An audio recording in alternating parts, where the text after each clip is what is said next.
একদম পাশাপাশি আমি চলে এসেছেন আমাদের টিভিতে আছেন আমাদের মেহমান টিভিতে আছেন আমাদের কাঙ্ক্ষিত মেহমান মেহমান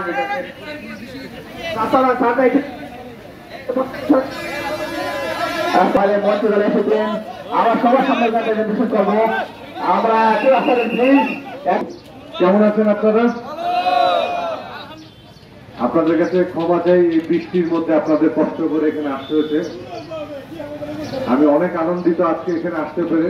কখন করছে এত সুন্দর এলাকায় আপনারা থাকেন, অসম্ভব ভালো লাগছে। এবং আপনাদের এলাকার এক ভাই বোন মনে হয় না, এক বোন আমাদের এই যে ওয়াটার এক্সপ্রেস পায় কিনা আমার সন্দেহ আছে, কিন্তু এই সিলেট বিভাগে প্রচুর পরিমাণে পায়।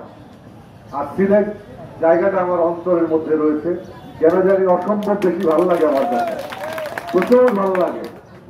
মানে অসম্ভব প্রাকৃতিক সৌন্দর্য এখানে, আর মানুষগুলো অনেক ভালো মাশাআল্লাহ।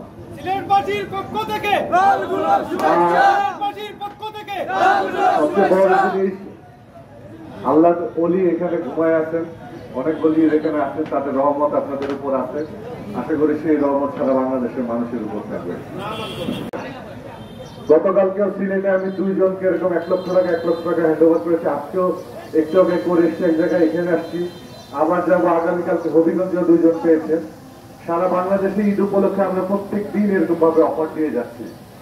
আশা করি আপনাদের কোনো পণ্য প্রয়োজন পড়লে ইলেকট্রনিক্স এক্সক্লুসিভ শোরুমে আসবেন, পপুলার ইলেকট্রনিক্স। ভাগ্য যদি ভালো থাকে, আপনাদের সিলেটবাসীর ভাগ্য এমনি অসাধারণ ভালো, অসম্ভব ভালো। বিপ্লবের পর্দায় চিত্রনায়ক আমিন খান সাহেব জগন্নাথপুর সমাগম ক্যাশ ভাউচারের চেক হস্তান্তর করা হচ্ছে। সাথে আছেন পপুলার ইলেকট্রনিক্সের স্বত্বাধিকারী এবং জগন্নাথপুর বাজারের বিশিষ্ট ব্যবসায়ী সাংবাদিক জামালউদ্দিন বেলাল সাহেব এবং পপুলার ইলেকট্রনিক্সের স্বত্বাধিকারী জুলফিকার আহমদ মনি সাহেব।